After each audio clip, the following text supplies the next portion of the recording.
Well, that was weird. Hello, everybody, and welcome. This, this is the Apostate Prophet. How's everybody doing? Hope everybody is having a fantastic little time. David, what's up? Hey, what's up, man? Comrade. Comrade? Got to start calling ourselves that because we're becoming communists over here. All right, let's do it. Let's do it. Wait, why are you on the left side and I'm on the right side? Okay, all right, switch. All right, so I guess I need to take a sip. I don't know what's happening. Hi, David, what's up? How you doing, man? Hey, what's up, man? Sending out this link. We're live discussing.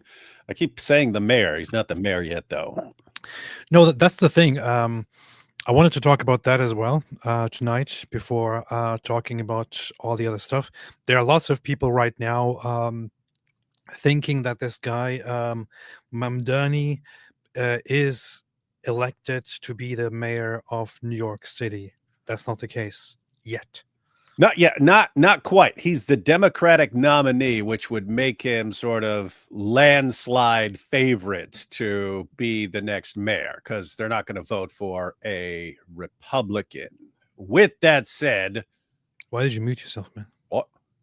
Am I muted? I'm not muted. We just couldn't hear the last thing that you said. Check. I'm not muted. That's your stupid computer. Why don't you fix it? They're not going to vote for a Republican candidate, you said. The thing is... hang on. No. Anything could happen. They could, but they won't. They could vote for an independent. So here's basically the thing, right? They already understand what a disaster this will be for them, right? Like the Democratic Party, like New Yorkers were dumb. It was a bunch of rich white people who decided to. No, it was the children of a bunch of rich white people who decided to make this guy the nominee. You can actually look at the statistics. Black voters, Hispanic voters, they voted. They went for Cuomo. It's the spoiled rich white kids who said, no, let's go with the socialist. Not only is he a socialist, he's a Muslim socialist. That makes us extra progressive, right? So they signed on for this guy. And so he's the Democratic nominee. He beat Cuomo for the Democratic nominee. So that makes him, like, again, landslide victory looks like for him. However, you've also got the party. They understand this will be an absolute disaster for them. They understand that they've been associated with every sort of insane policy. And I'll say, what happened years ago? Bernie Sanders was the one who was supposed to be the nominee. They torpedoed him. They found a way to get Bernie out of the way, even though he had like the most momentum and stuff. They understand they don't want a socialist to be the face of their party. They can kind of deal with an annoying AOC here or there. But being the mayor of New York City and driving that into the ground, bad luck. So everyone else is saying if you're the Democratic nominee at this time, there are people saying like 100% chance because it's just that clear. I think there's a good chance they'll do something to torpedo him, namely swinging their support towards an independent candidate, because Eric Adams, who's the current mayor, had all sorts of scandals and so on, and so he's decided to run as an independent. And Andrew Cuomo, who lost the Democratic primary, is also, people told me the other day, they're like, no, he dropped out. As far as I tell, he did not drop out. So one of those guys is going to be compelled to drop out. And so what you're going to find is, and if you're thinking, oh, but Andrew Cuomo, he didn't win the Democratic primary, so why would he win the actual election? Well, because more people are voting, right? And you have a bunch of other people who would be basically voting against this socialist Muslim guy. So they're going to need one of those guys to drop out, because you don't want to be running two guys, which will split the anti-socialist vote. So one of those guys is going to be caused to drop out, and other people rally around him. And I suspect some higher ups in the Democratic Party are going to want to torpedo that guy, because you do not want to be the party that destroyed New York City with your absolutely insane. If you listen to this dude, he is like, he's beyond AOC. He's beyond AOC nut job. And so, anyway, but it's going to be fun to watch. I'll tell you that much. I wonder at this point. Let's see. Let's see. Let's look at some statistics here. Let us look at some statistics. Let's look at some statistics. So here's the current candidate of the Democrats, which very very much gives him a huge advantage and makes people assume that he's going to become the mayor of New York City. Let's look at the voters here. So, see which neighborhoods and groups drove Mamdani's success in the NYC primary. And what we can see here, this doesn't say very, very much to me. It probably does to you because you used to live in New York. Yeah. Wait, what are the colors? Orange is what? Orange is Mamdani, Okay. and the other one is Cuomo. Okay, now look, that big block of orange right there in the middle. Big block of orange right there in the middle. And then over there on the side. And then I'm looking. So for everyone, like Bronx is up north, Brooklyn's down at the bottom. Staten Island's over there on the side. Then you have Manhattan, looks like a giant phallus of the men of Al-Zut. And then in the middle there, you got Queens. But yeah, looks like Manhattan went hardcore, Mamdani, and then a good chunk of Queens, namely the chunk of Queens that is close to Manhattan. And matter of fact, this is actually perfect. Yeah, so you've got most of Manhattan. You look up at the Bronx, they went Cuomo, and then the sections of Brooklyn and Queens that are close to Manhattan went Mamdani. So basically, the closer you go to Manhattan, the rich area, the closer you get to Mamdani. And the farther you get away from that, the more you get to the working class, and they went Cuomo. That's very, very funny. Yeah. Mr. Mamdani, a 33-year-old Democratic Socialist, also ran up large vote tallies in the affluent brownstone lined blocks of Brooklyn. I don't want to read those. See what I just said? Yeah, the part that's close to Manhattan. South Asian populations. His main rival, former Governor Andrew Cuomo, had hoped to reassemble Mayor Eric Adams' winning 2021 coalition of Black, Hispanic, and Orthodox Jewish voters, but instead lost ground in some of those communities. This is where it outlines where Eric Adams won. And then, let's see, Mr. Mamdani, who campaigned on addressing New York's affordability crisis, performed stronger than his rivals in areas where a majority of residents are college graduates, as well as in middle income and higher income. The same people have been trained to run around going, free, free Palestine, free, free Palestine. Those people grow up and become voters, ladies and gentlemen. Yeah. And their parents are rich, which is how they were at Columbia and all these other places. He won most areas with a majority of Asian residents and was modestly outpacing Mr. Cuomo in majority Hispanic areas. Oh, yeah. Notice the Asians. It was whites and Asians, as far as I recall, when this was coming out. Mr. Cuomo had more support in areas with a majority of Black residents and in areas where a majority of residents are low income. By the way, isn't this interesting? You've got a guy who comes out, hey, I'm going to make I'm going to make public transportation free. I'm going to make childcare free and universal. I'm going to give you everything for free. We're going to open all these state-owned grocery stores to give you cheaper stuff. And all the working class are going, you think we're stupid? We're not voting for you, giant moron. We're not falling for this. And all the wealthy, college-educated, college-brainwashed whites and Asians are going, yay, our hero, yay, he's going to make a difference. Look how progressive we'll be if we vote for this guy. And again, the working class is like, are you stupid? Are you freaking stupid? Are you dumb? Are you dumb, stupid, or dumb? That's what they said.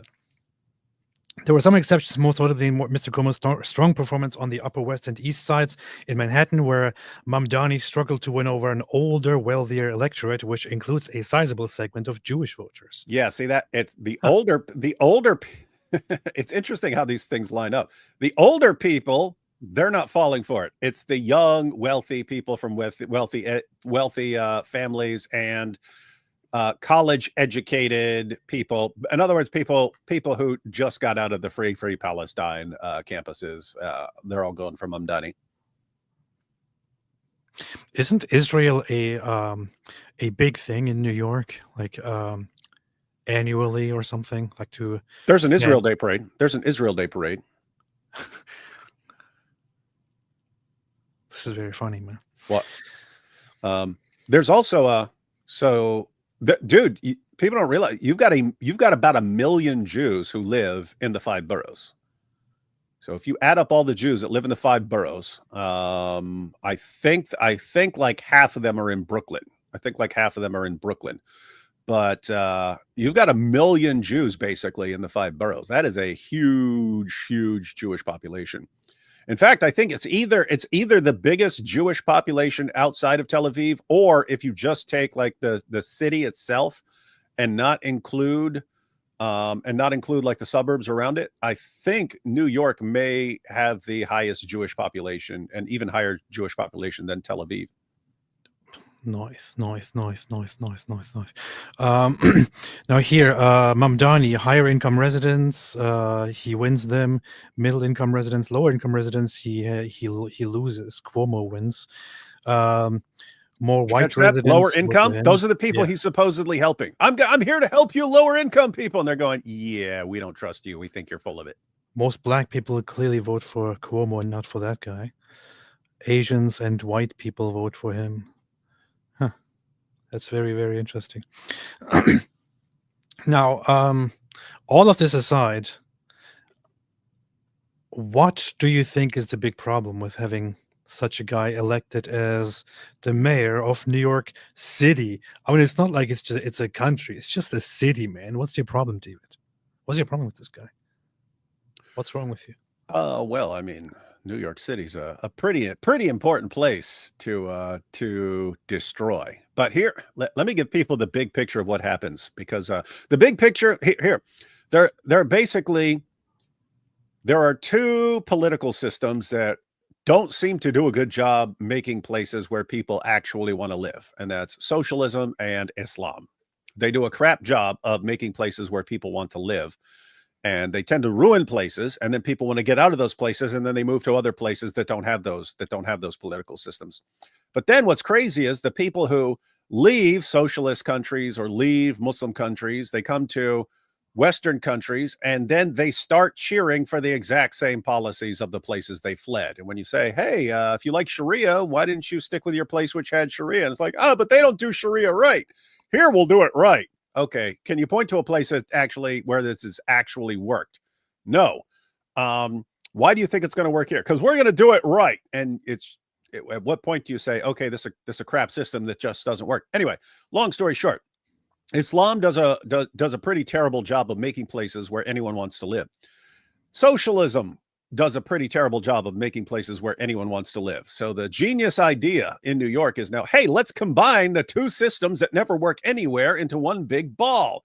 And then that each one of these weird political systems that never works anywhere will be the missing piece of the other one, and the reason it never worked. And somehow they'll come together like Voltron and do a much better job. But here's the thing. If you listen to what he's saying, and this is exactly what he says, he's going to make public transportation free. He's going to make childcare free. He's going to make all these cheap grocery stores and everything. And he knows it's not actually free, right? Like you hear that. Oh yeah. Why can't everything just be free? Like, guys, you understand there's stuff isn't really free. All you mean is someone else is paying for it.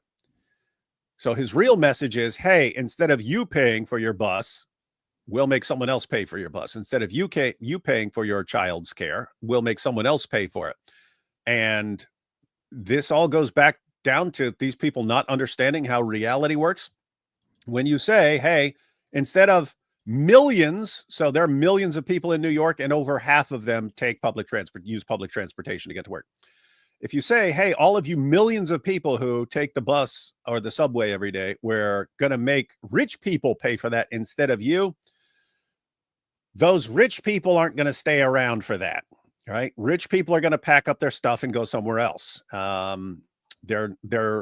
you're going to take away any incentive they had for remaining in New York if you just say, hey, we're going to use your money to pay for people's bus rides now and for their childcare. So here's what happens. It just happened in France recently. But basically, you've got the upper class, the middle class, the lower class. You say the upper class, you know what? We're going to tax you. We're going to raise taxes on you guys. We're going to make you pay more so you can pay more for the middle class and the lower class. Then what happens? You're not trapped in this city. There's nothing holding you in this city. It's one thing if you did it in the entire country and you'd have to uproot and move to another country. That would be quite a bit of work. But leaving New York and going somewhere else is pretty darn easy to do. People just go to Florida. And New York is famous for people getting sick of New York and then moving to Florida. It's famous for it. So anyway, what happens is when you say, hey, upper class, we're going to take all your stuff and give it to people down, in the middle class or lower class, those people say, you know what, screw this, we're leaving. So they leave and go to Florida. Then you've got the middle class. Guess what? Now they're the richest ones. They're not making any more money than they were before, but now they're the new upper class. So now what the government has to tax them more. So now the middle class, they get taxed more. And so then the middle class, they have to leave. And now all you've got is the lower class. And how much money can you squeeze out of them to run all your free programs and so on? And then you've basically destroyed a city. Because here's the thing. Even though it may be, even though you have to push people really hard to get them to just pack up and move and leave the city that they love, they will do it. They will do it. It's quite a bit of work. You have to be doing a pretty crap job as leaders in New York to get all these millionaires and so on and billionaires to leave New York City. Once you do, almost impossible to get them back. In other words, 5 years from now, once you realize, wow, we have run our city into the ground, we lost all the millionaires. Now there's no one for us to tax to pay for everything. We've just screwed everything up. So let's go ahead and get a better leader. And it's kind of too late. Those people aren't coming back. They're not going, oh yeah, you fix it. You got a mayor. Let me just pack up from Florida and move back to New York. You're going to lose these people. And this is how you destroy an entire city. Hey, this is a cool picture. I know it's supposed to be a joke, but it looks kind of cool. So, a new project in New York City. Did you just make that, man? No, somebody else posted it. I just saw it as I was pretty looking funny. It is funny. It is pretty funny. What's very interesting to me is that Zohran Mamdani, as he's going around trying to gather votes, makes appearances in multiple different mosques. At first, I thought it was only one appearance in one mosque, but then it turns out that he was in multiple different places and said some interesting things. For example, this one here. So he appears at a mosque. Hey! 1 second. What? Also, if you listen at his speeches in different places, when he's in front of the leftist crowd, it's all an LGBT. We need to pay for their surgeries and blah blah blah blah blah. I bet he doesn't say that in this mosque. He probably doesn't. Let's see. My name is Zohran Kwame Mamdani. It's great to be here with the brothers and the sisters of this masjid. And I'm the first Muslim elected official to ever run for mayor in the history of our city. Akbir. And before I begin, I want to ask everyone here a question. Isn't that interesting? Takbir, Allahu Akbar. That's funny. Which is, if you can raise your hand if you were born outside of this country. Many. Most. As was said by the brother here, I was born in Kampala, Uganda. I came to this city at the age of 7. And I know that the brothers and the sisters of this masjid are like New Yorkers across the 5 boroughs. Came to this city with a dream of what life would be like. A dream that sustained you on what was often a difficult journey. There's something very, very interesting about this. So he asks people how many of them were born outside the country. And he then remarks that it's actually most. So, of course, these are the people that he immediately goes to thank. These are people that he appeals to when he goes to collect votes, to appeal for votes. So basically, you have a bunch of people who came from outside the country, who came to New York City, and then do their best to somehow elect and support and vote for somebody who also comes like them from outside to change New York City into whatever they want it to be. I just think of one thing when I hear this kind of stuff. Why the hell are you here? And the other thing is, note you're seeing the exact same pattern we're seeing in the UK, although Yep. it's further along there, where you keep bringing people into your cities, and then guess what? Then you have one big block of voters, and then all you need is some guy to walk in there who'd say, "Hey, I'm like you, vote for me," and they do every single time, and you take over the leadership of a city. And now, so we've been watching them do that in New York. I mean, in the UK, and now we're seeing it in New York. Smart, smart, smart, smart, smart. Powerful. Hey, couple other things. Remember that dream. What? This dude, I'm not sure how much you've been following this dude. I've been looking him up over the past couple days. I'm not a creep. But he also says he loves the Holy Land Five. Those were guys who were had this massive terrorist funding system. Dude, and see, here's the thing. You wonder, is he here's the question. Is he basically Islamist who's using progressive nonsense to get into power?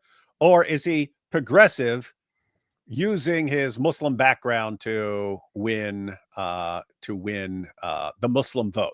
Because really, those ideologies do not go together well, except in terms of they agree on destroying certain things. But apart from that, those ideologies do not work together. He keeps them kind of compartmentalized. He'll say one message when he's talking to leftists and a different message when he's talking to Muslims, except where those ideologies line up and they're attacking the same thing.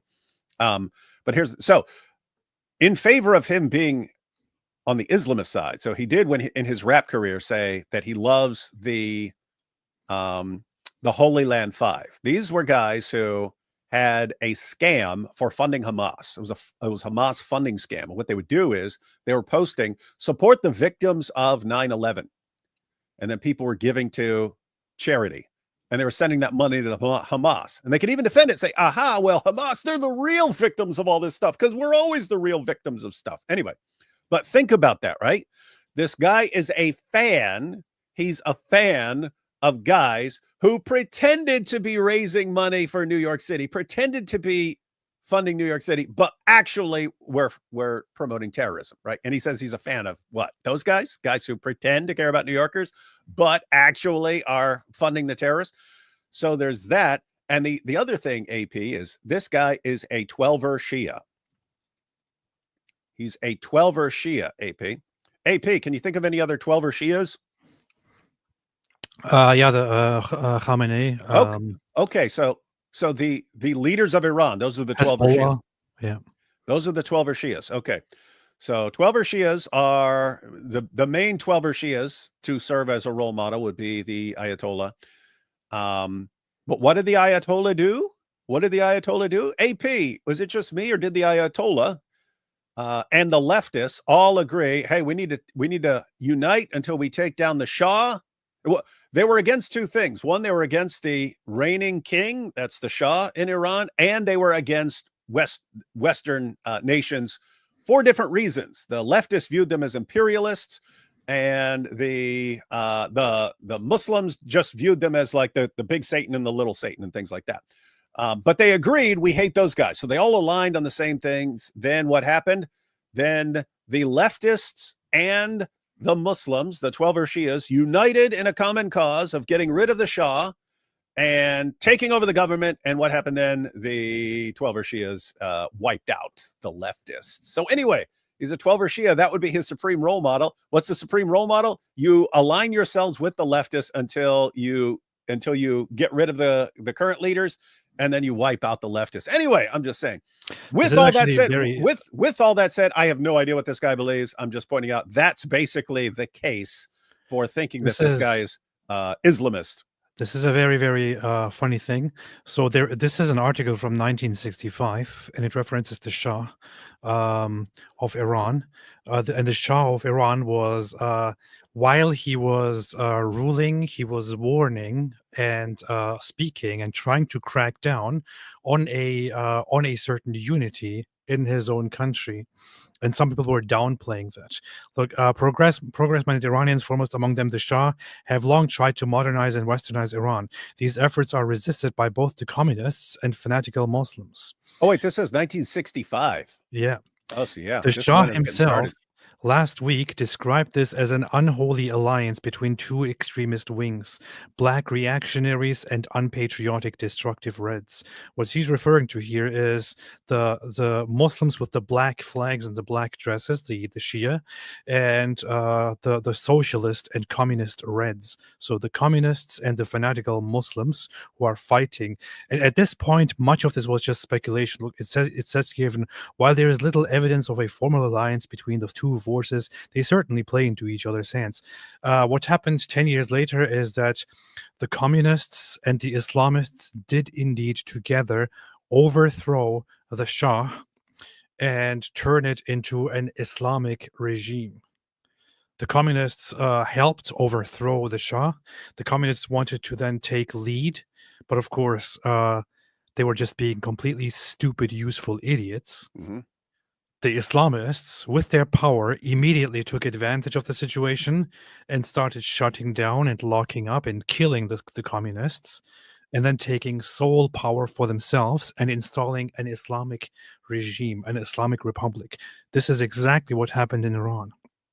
The socialists help the Muslims achieve their goal, and then the Muslims turn on the socialists, kill them, lock them up, and take over and impose their Islam on everybody. This is the unholy alliance between the two extremist wings, black reactionaries and unpatriotic destructive Reds. There is another thing, another terminology, which is actually very funny, that people may not be familiar with, which is a red, green, brown alliance. This is what we have nowadays on social media. The term red, green, brown alliance, originating in France in the 2000s, refers to a supposed alliance of leftists, red, Islamists, green, and the far right, brown. By this, they are referring to Nazis and hardcore fascists, which brown is usually identified with. That's funny, actually, because they're crap. Yeah. Well, it's a reference to the brown shirts of the Nazis. So No, it's not. red, green, and brown coming together. We have that nowadays a lot. In fact, when this guy won the candidacy, but this is actually very funny. Let me pull this up. I think Nick Fuentes just said this. Just said it today. Nick Fuentes Mamdani. Let me look for it. Nick Fuentes just downplayed and defended the election or the victory of this dude. Let's see, where is it? Where can I find it? Where can I find it? Where can I find it? Yeah, I'm not looking for it right now. I didn't prepare it. But Nick Fuentes basically defended it and said that people are only angry at this guy because he was part of an anti-Israel rally or something like that. That's what he said. So he started defending this guy as well, defending the socialist Islamist mayoral candidate of New York City. Wait, so hang on. So white nationalist who's actually a Mexican, if you ask him if he's a white nationalist, Nick Fuentes, he's all on board with this guy from where's he from? Uganda or something like that? Mm-hmm. Oh, here. Look at this. A progressive Democrat won a primary race in New York City. Who cares? Who cares?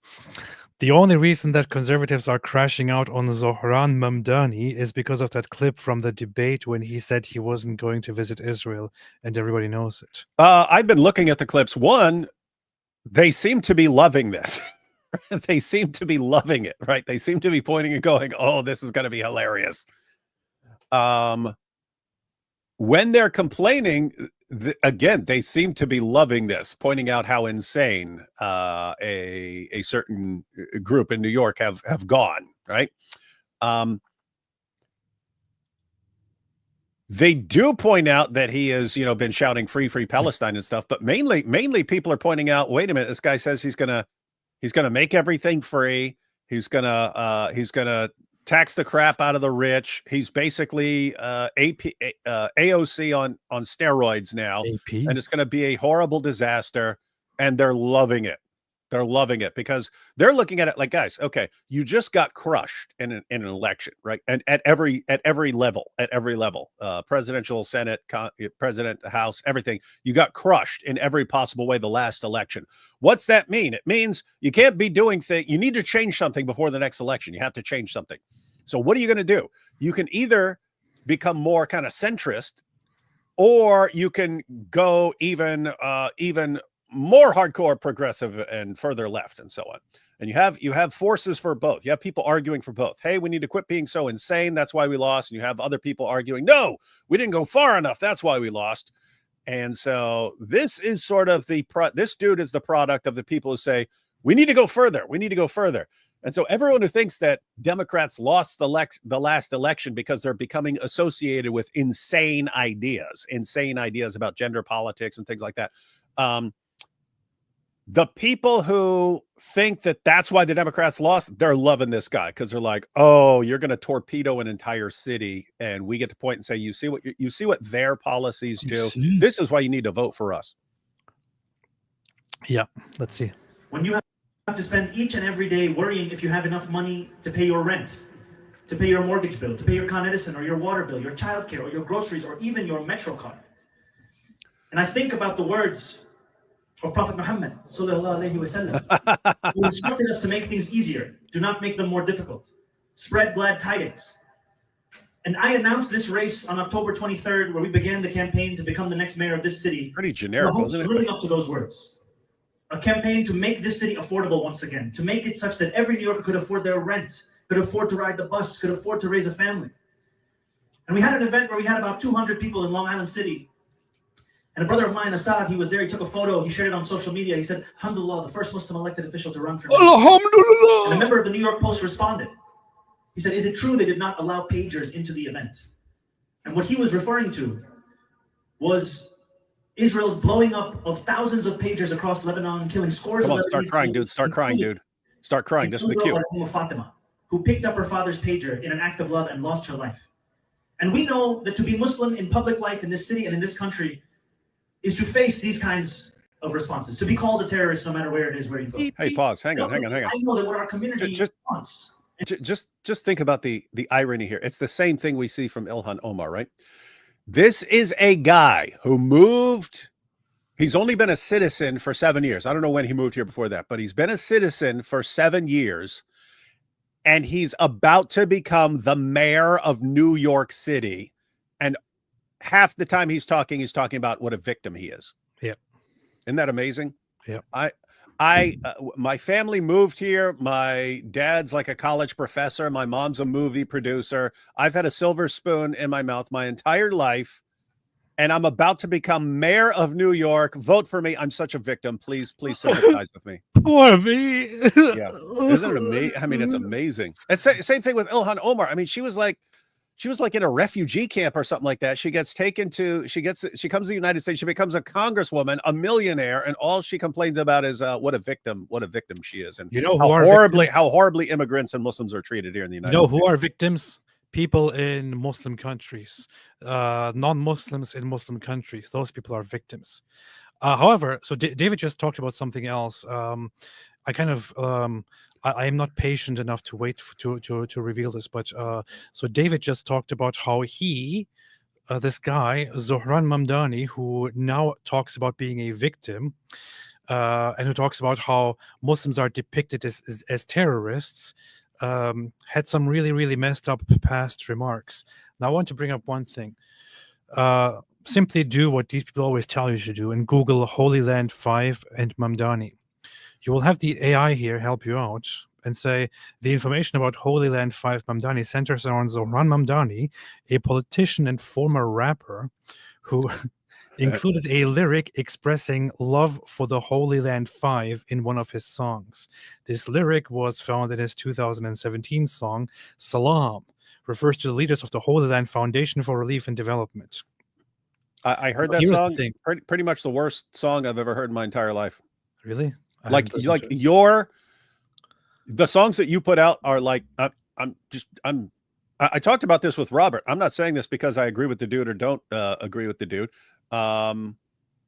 You know, Pink Floyd, they got a guy who's pretty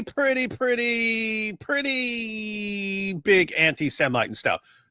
Guess what? I still think they've got several of the greatest songs of all time. So I'm not saying based on me agreeing or disagreeing with the dude. Very I'm just saying important. I'll this let you continue. dude- Very important. Very What? important. We have to make this connection here. Very important. Hold on. Then you can continue with your story. So, Holy Land 5, Mamdani. This is what he's referring to. The Holy Land 5, the Holy Land Foundation for Relief and Development, The Hamas funding scheme. refers to this group. Now, here is what you will find if you search for this group. Key people. You will find Musa Abu Marzouk. Musa Abu Marzouk. Who is this guy? Musa Abu Marzouk is a Palestinian politician and senior member of Hamas who served as the first chairman of Hamas Political Bureau from 1992 until 1996. This guy is, however, even more important for different reasons. Think about this for a second. Think about this once again. Zohran Mamdani, the current candidate for mayor of New York City, was praising this guy. I have showed a video of this guy several times in the past. And I can bring it up right here again. Here you go. This is the guy. After October 7, this interview came out. البعض يتساءل وهذا سؤال رائج وشائع يعني من قام بتشييد 500 كيلومتر من الأنفاق لماذا لم يشيد مآوي يلجأ إليها المدنيون خلال القصف؟ نحن شيدنا الأنفاق لأنه لا نملك. There you have his name, Musa Abu Marzouk, Hamas Political Bureau. This was in October 27, 2023, after October 7. This is the guy whose video I have shown so many times, who, when asked, why doesn't Hamas build shelters to protect the population? He says, because we build tunnels, because we have to fight from there. We have no responsibility to protect the people of Gaza from rocket fire and from airstrikes and so on. This is the guy. The face of Hamas. The face of Hamas. The guy who speaks on behalf of Hamas, who defends and protects and who speaks for Hamas, who happily sacrifices the population, who speaks for murder, for death, for destruction. This guy is part of this organization that Zohran Mamdani in the past happily and proudly praised. Yeah, in the worst song ever. That was just the end of my point. It's that you make significantly better songs, and I'm not saying that because we're friends. I'm saying that because, dude, you can play. It's still on his Twitter page. It's a SoundCloud song, but it was freaking terrible, and it was one of his better songs because I listened to a few of them. Really, I gotta check it out, man. I gotta check it out. And deserves is what every community wants and deserves: equality and respect. But brothers and sisters, we know that in this country, you are not given those things. You have to win those things. And we can win them together on June 24th. In 32 days, we have an opportunity in this city. And I speak to you as a candidate who is in second place in this race. A candidate who has raised $8 million, who has 20,000 volunteers, who have knocked 550,000 doors, who every day is getting closer and closer to becoming the leader of this race. And I ask you for your help because we cannot do this alone. In 32 days, we have an opportunity. Person of us are registered as Democrats. There's can actually we have 1 million Muslims. Oh yeah, here. Every New Yorker that you know, that this is our chance. Because in this city, alhamdulillah, we have 1 million Muslims. 200,000 of us are registered as Democrats. But in the last election, do you know how many of us voted? 200. 7%. Now, I don't blame anyone because often it feels like there is not much to vote for. But now we have an opportunity to vote for something. We have an opportunity to vote for not only one of us, but more importantly, a city that each of us can actually afford. Thank you so much to the brothers for having me. Thank you so much. So this is it. You have it right here. You have the appeal to Muslims in the city to use their numbers and use their force to catapult this guy for No reason except that he is a Muslim. That's it. Muslim goes to mosque and asks and tells Muslims to vote for him because he's Muslim. That's it. That's it. There you have the takeover. That's as easy as it gets, honestly. As easy as it gets. As simple as it gets. And then you have it again here. Attacks. I will Watch. not. Hang on. move Hang on. those What? Hey, I bet he gives the exact same message, but go ahead. principles. And I tell you, brothers and sisters of this masjid, I'm telling you, I won't. that we have an opportunity, starting tomorrow for early voting until election day on June 24th, an opportunity to show that New Yorkers want that consistency. They want those principles. They want a belief in humanity.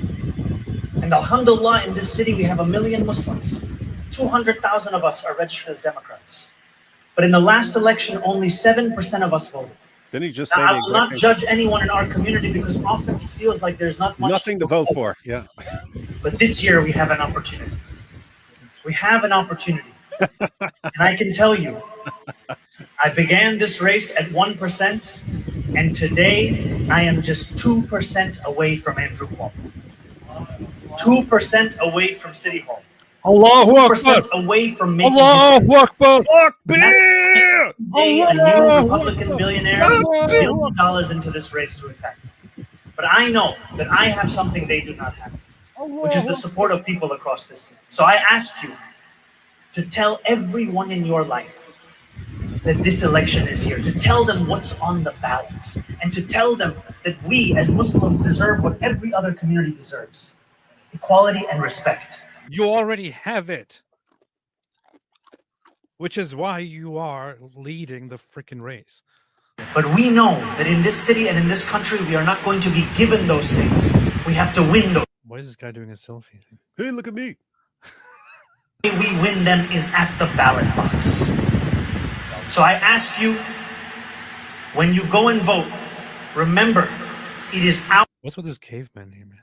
And who records a video like this sitting right beside a fan that keeps blowing into the freaking camera? Yes. opportunity to show that Muslims don't just belong in New York City.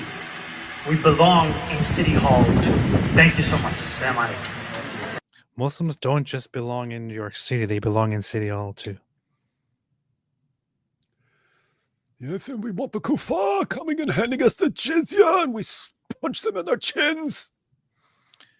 We have to make sure to make everyone know that Muslims do not only belong in New York City, they also belong in City Hall and in the White House. This just reminds me of one thing, which is Mr. Adnan Rashid here. Let's listen to this for a second.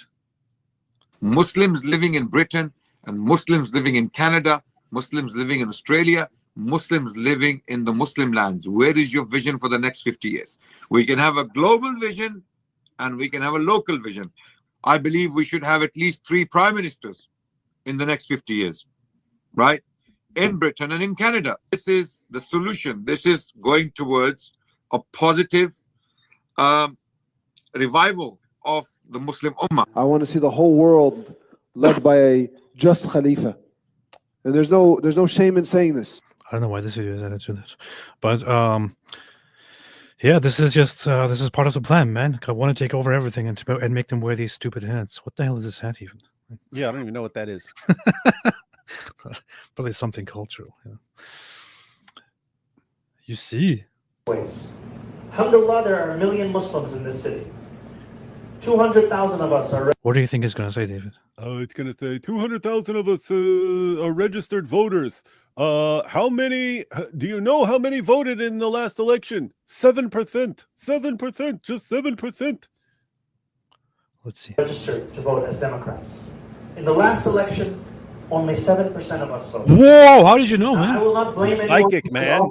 Psychic. There isn't much to vote Dude, for. think about that. He prepares like a 2 or 3 minute message and runs around giving it in every single mosque in the city. Hey, vote for me, vote for me, vote for me, vote for me, vote for me. All you have to do is rally the vote. And then what's he doing when he's talking to the super wealthy, well-educated white kids?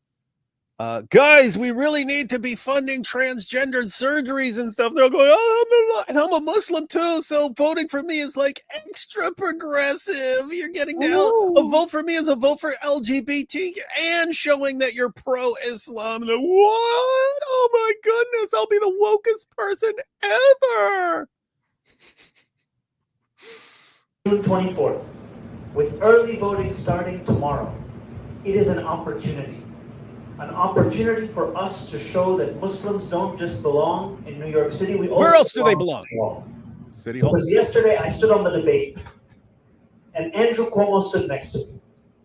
And here was a man who was the governor for a decade, and he could not name a single mosque he had ever visited.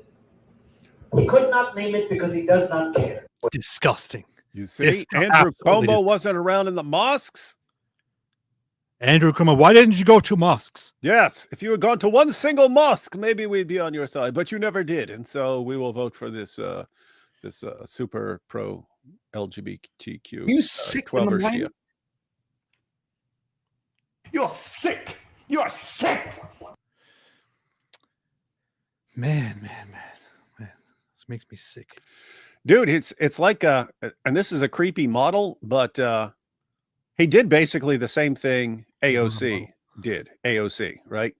She was a bartender, and she said, hey, if I go in there and I just start talking to young people and I get young people excited and I get people excited on social media, I can actually win the primary. And if I could just win the primary, then I'll win, because there's no way people are going to vote non-Democrat or something like that. And that's how she won. Dude did the exact same thing. People point out he has no experience with anything.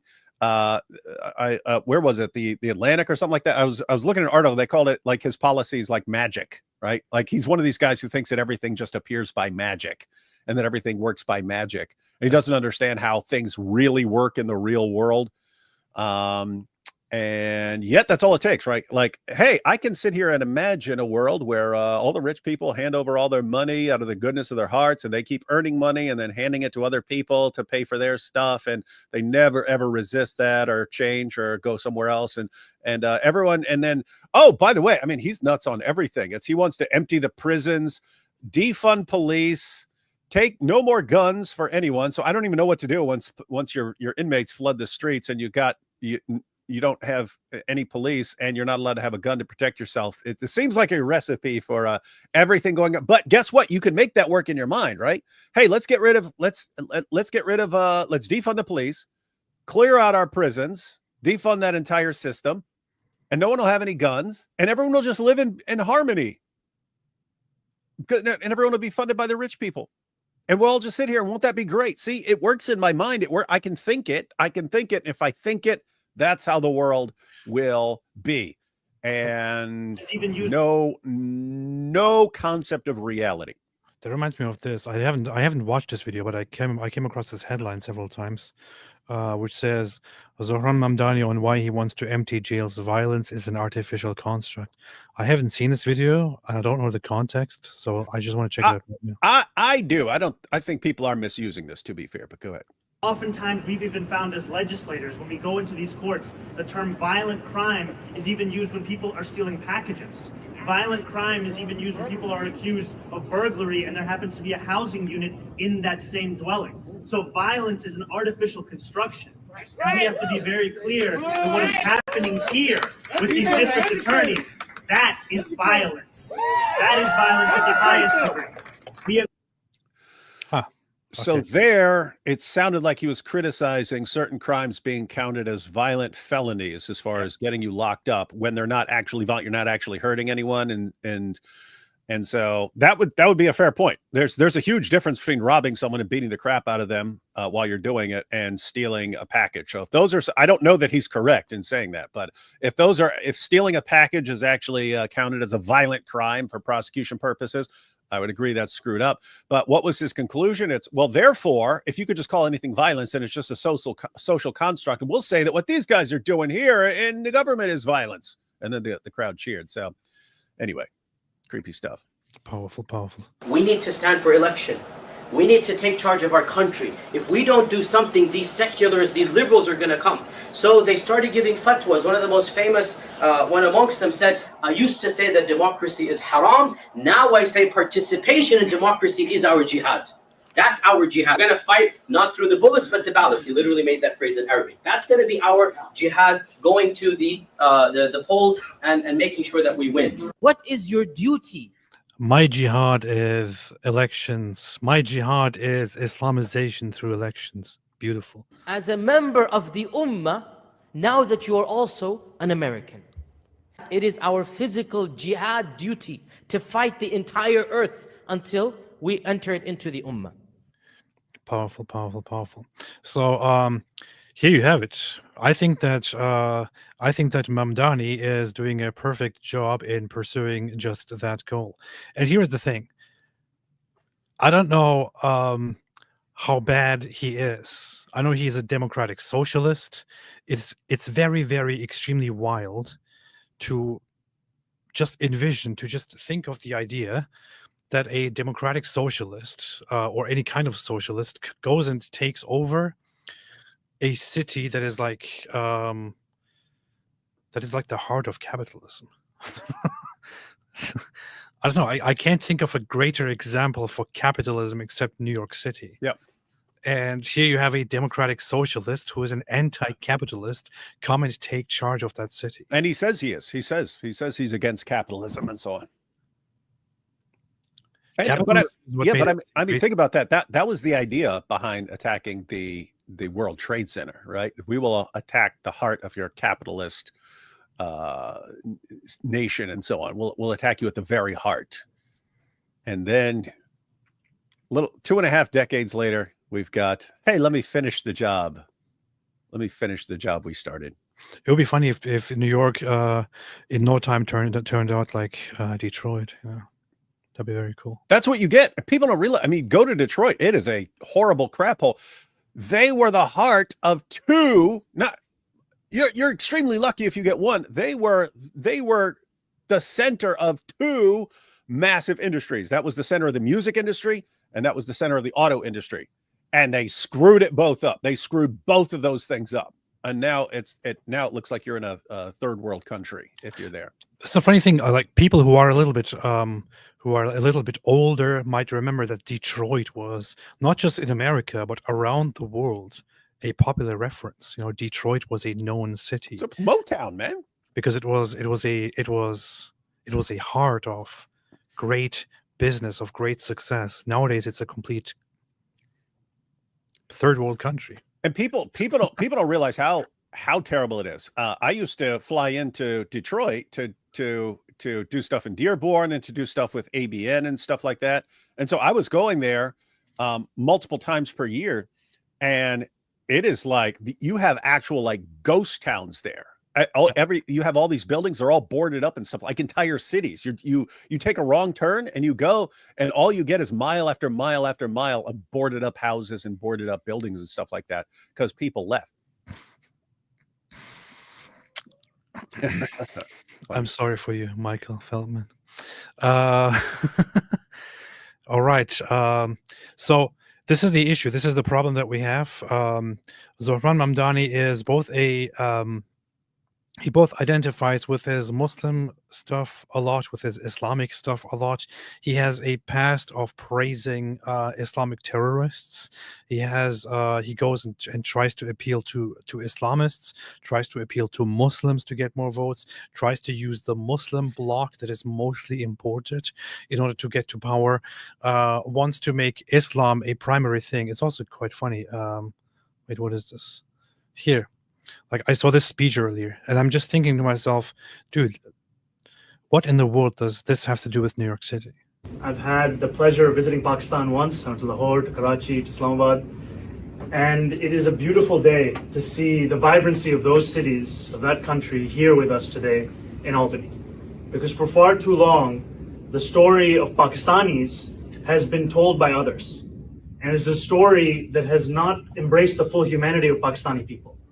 And it's time that Pakistanis start to tell their own stories. And I'm so glad to be here as one of so many other. That's why I'm going to tell the story of Al Zut. Here, what it means to be Pakistani, what it means to be Pakistani. If he had said, "Hey, we need to tell the story of Pakistan," and he said, "I'm going to tell the story of Al Zut," I would have voted for him in a freaking heartbeat just for that. It would have been legend status forever. You lost your chance, buddy. I would not be criticizing you right now. For so many of us, we've seen so much loss, so much of an affront to our humanitarian impulses going across the world. There's been a Pakistani poet, Faiz Ahmed Faiz, who I've read every. There's nothing concerning Pakistan is going on in the world, but he goes to a Pakistan Day event and immediately tries to appeal to the conflict that is happening currently between Israel and Hamas. Why? What does it have to do with Pakistan? Well, and the horrible anti-Pakistani discrimination in the world, where Pakistanis are victims. Pakistanis are victims everywhere he goes. You're a victim. You're a victim. Vote for me, and you won't be a victim anymore. Dude, Pakistan, the place where if you even don't like someone, you just say he burned a Quran, and a mob forms and beats you to death. Yeah. The place where any Muslim can walk up to any little 12-year-old Christian girl, kidnap her, take her to his house, forcibly convert her, and then when her parents come to try and get her or try to get police to go after her, they say, "What? She converted to a Muslim. Her parents are no longer relevant to this discussion." And the police side with the Muslim kidnappers, because what are you going to do? They'll kill you if you don't. That's a place. You poor you guys, poor you. But anyway, lots of bad stuff going on. Lots of bad stuff going on. Hey, David, are you watching the debate between Jay Dyer and the Catholics? Why would I watch that when I am not a nerd? Nuclear saver, Shia Islamic socialist. When did I see that? Last see that? Doesn't sound familiar. Like Iran, maybe? I don't know.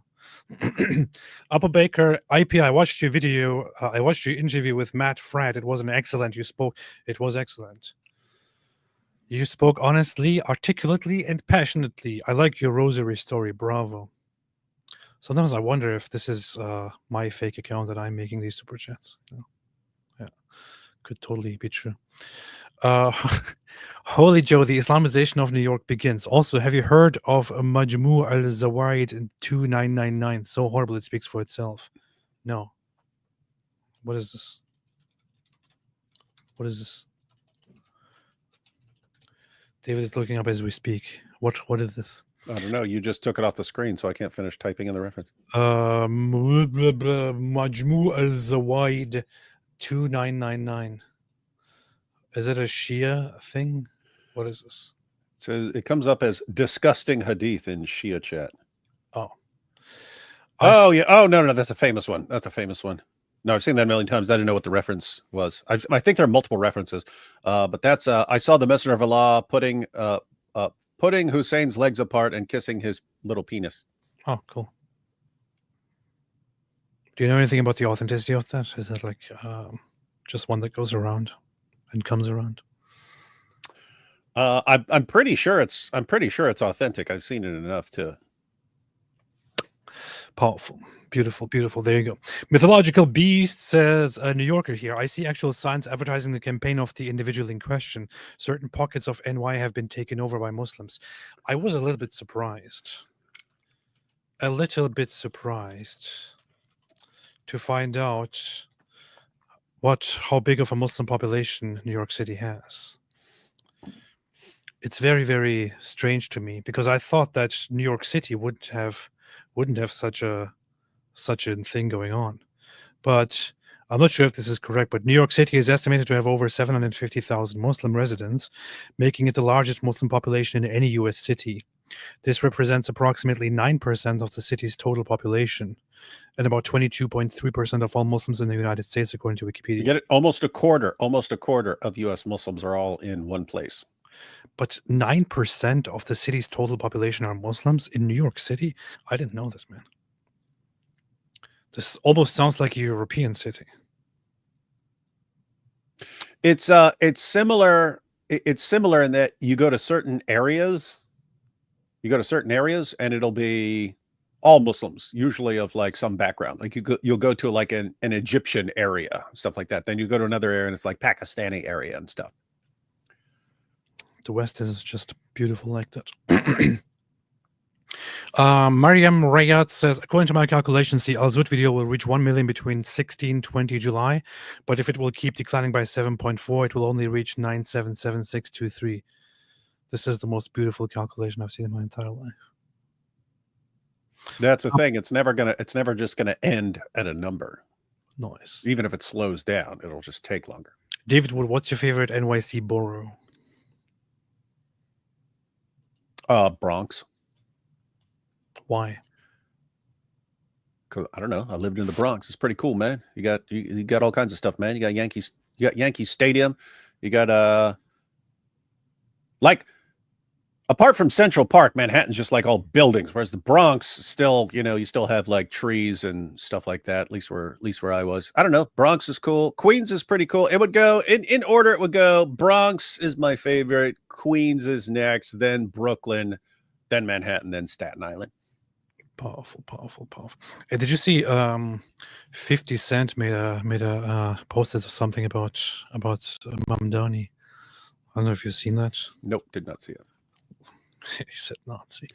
Hey, Well- we need 50 Cent to review Mamdani's rap songs and videos, which were among the worst I've ever seen.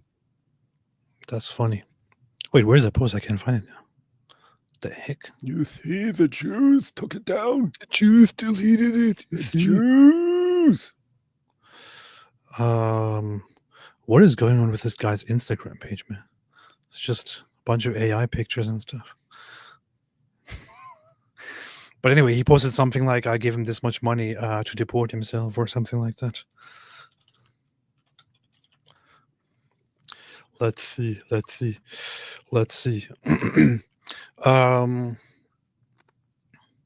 Oh yeah, here. 50 Cent offers Zohran Mamdani $258,750 to leave New York City. I'm not feeling this plan, he says. I'm still not sure what the number, what the significance of the number here is, but that's what he said. What is it? $258,750 to leave New York City. I mean, come on, the dude will become a millionaire by leading New York City. Yeah, everyone does. You can, again, with AOC, you can be a bartender and get a job in Congress where you have this. It's interesting. You have this modest little salary, but they all become millionaires real quick. It's It's interesting. Nice. I have to say, I'm feeling the plan. As much as we'll point out the problems, I'm frequently in favor of the view that sometimes you just have to see your horrible ideas put into practice until they destroy something, and then people catch on to how bad they were. And if you don't see them like destroy something very important, you just never catch on, and you keep promoting the same idea. So sometimes you got to see it destroy something like New York City to realize how stupid and insane and out of touch with reality your ideas are. You see, the people on the right who have been screaming about Zionists, Jews helped him win. Sneeko said that's why he voted for him. Oh, did you see that? There was an exchange between Matt Walsh and Sneeko. Oh, really? Yeah, Matt I Walsh. want to check that out. It's funny because Sneeko's like Sneeko's the guy who shoots at LGBT rainbow flag targets and stuff like that. But this dude is like the by far biggest LGBTQ candidate. Beautiful. And so that's why Sneeko really voted for him. That's what we like to see.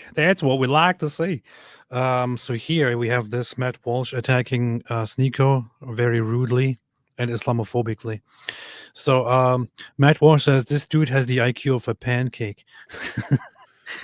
Really a strikingly stupid person. He says that he disagrees with Zohran's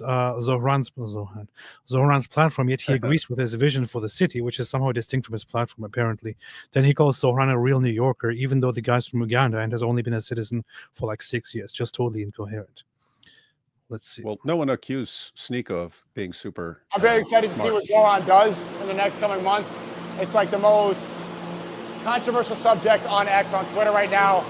Matt Walsh was talking, called me what did Matt Walsh call me? He called me an absolute moron. But he's bought and sold by Ben Shapiro. Matt Walsh, you can't talk about foreigners when you're owned by a foreigner. Your boss is literally a Mossad spy. So before you Ben Shapiro's a foreigner? I'm Donnie saying defund the police. I don't agree with his socialist takes. I don't agree with him supporting transgenders and surgeries for children. If he does, I'm completely against that. What do you think he runs on, man?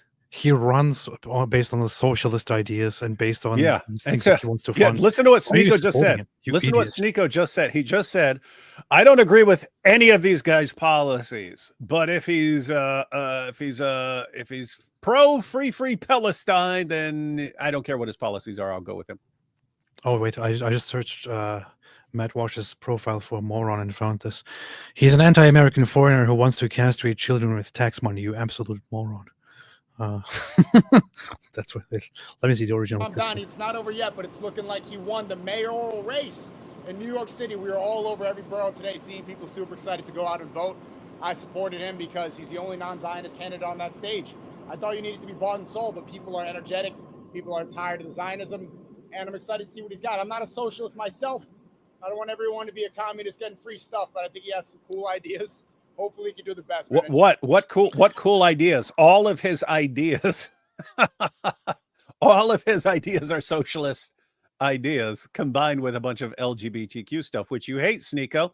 Just think about that. Once you really get a group like, hey, we will vote for anything that is anti-Jew. You can actually go to someone like Sneeko and say, hey, Sneeko, this guy disagrees with you on literally everything you believe in, except you guys agree Jews bad. And he'll go, oh, I'll go with that guy then. This guy says cannibalism should be allowed, and I will make it legal. And But hey, I'm at going least to he's not lying. forcibly turn all boys into girls and all girls into boys. And then I'm going to do awful, huge experiments on them. Vote for me because I'm against the but is he a Jews. Zionist? Oh, he's not a Zionist. Okay, then I think I'm going to vote for him. The Sneeko or people like him. I mean, at what point do you stop and think, wait a minute, if I'm left to vote for this one guy who just has the most absolutely horrible takes and the most absolutely horrible agenda, and I seem to agree vastly with these other people, but they are all Zionist and this guy is not, at what point do you think maybe there is a problem with me? Yeah, this guy, I mean, at this point, so I mean, seriously, given what Sneeko just said, I mean, this guy could be like, hey, I believe in torturing puppies and kittens for fun all day, every day. Down with Israel. And Sneeko will be like, oh, there's our guy. But the most important issue to me is somebody who's anti-Zionist right now. And if he's a real New Yorker and he has a vision for the city that aligns with a lot of the people, then I wish him the best of luck. Does it make me a socialist? No. Does that make me a queer liberationist? No. But I think Matt Walsh. It literally does. If you support the guy, voting for him. if you support the socialist guy who is big into the LGBTQ stuff, then you are literally supporting him and supporting the socialist agenda and the LGBTQ plus stuff. So congratulations. What an idiot, man. Yeah, Sneeko, you're helping a guy who wants to transition more kids.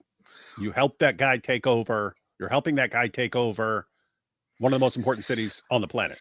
Well, I don't agree with him, but I'm going to vote for him. I don't agree with what he believes in, but I think that he's going to do a good job because I'm going to vote for his campaign. Although I don't agree with his campaign, I'm going to vote for his campaign. Absolutely retarded. A Muslim country we rarely hear of is the Maldives. How is it going over there?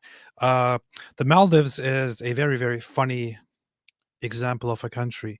The country sucks. It is absolutely horrible as a place to live for people, and also has incredibly messed up policies, and is an Islamist country. It is actually a deeply Islamist country.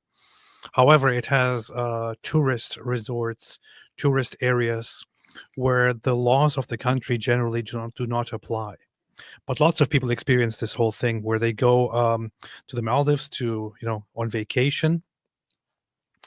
And then because they don't know any better, they leave their tourist island and go to the non-tourist area, and then they get arrested for indecent exposure, for example. or they get arrested for drinking alcohol and get tortured and so on. It's pretty messed up. You have news like that every now and then. But Maldives is a very, very messed up place. And I think that nobody who considers doing a fancy vacation should go there, because you're basically supporting an Islamist hellhole. That's what you're doing. That's what you're doing. That's what you're doing. That's what you are doing. Tourist arrested for wearing bikini in the Maldives. This is an actual headline. This is the kind of stuff that you see. Because you think, wait a minute, isn't that a spot for tourism? But yeah, it is a spot for tourism if you stay in tourist areas, not if you go out of the tourist areas. That's it. Here it says, unlike many of the islands in the Maldives, which are exclusively for tourists and tend to be single resort, Mafuji has a local population of around 3,000. It has no international hotels and so on. So much of the stuff is for tourists, but much of it is not. And places where tourism is not run, the population doesn't want to see any Westerners running around, or you'll get in trouble. Globalize the Musalaha. You see, he said he won't honor ICE warrants, but he will honor Netanyahu's ICC warrant. How? I don't know. He also said he got into politics because of Palestine, because it's an important part of his identity. Well, I saw that he said that if Netanyahu came to New York City, he would make sure to arrest Netanyahu or something like that. But the funny thing is that he has no authority to do any such thing. So it would be interesting to see the fireworks between him and ICE. That'd be cool. I want to see Netanyahu come to America just to enter New York if that guy becomes mayor. Just for fun. World's highest IQ person, Jung Hoon Kim, is a believer.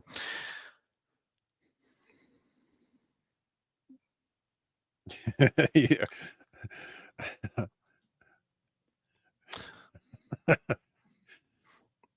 Yeah, Apple Pucker. All this is possible, but we kind of use this as a joke. Yeah, we've been using this as a joke. Because we'd have to see some more to verify this dude. I don't buy any of the I am the highest IQ person in the world kind of stuff. I also looked it up. I researched a little bit, and it seems that he received a certificate from a memory contest, which memory does not equal IQ. Yeah, those are different things. And then he also received a certificate from an organization that he's literally part of. So, at an IQ of 270 something doesn't mean anything at all. It doesn't make much sense. It's like IQ is like it's standardized around 100, which is the average person in the West, for example, and then it goes up to a certain point because those are the people that you're competing with in terms of intelligence. If you go way above that to the 200s, it already is completely meaningless. It doesn't really mean anything to have an IQ of 270. So no, here's the thing. It would, but it gets increasingly difficult to test what it kind of means, right? Like I took an IQ test, and then I got this was when I was in high school, and it said like 157 or 167 or something like that. But then at the end of the book, it said if it said something like if you scored over 135, it does not count because you need different kinds of tests to verify that sort of thing. But that keeps going.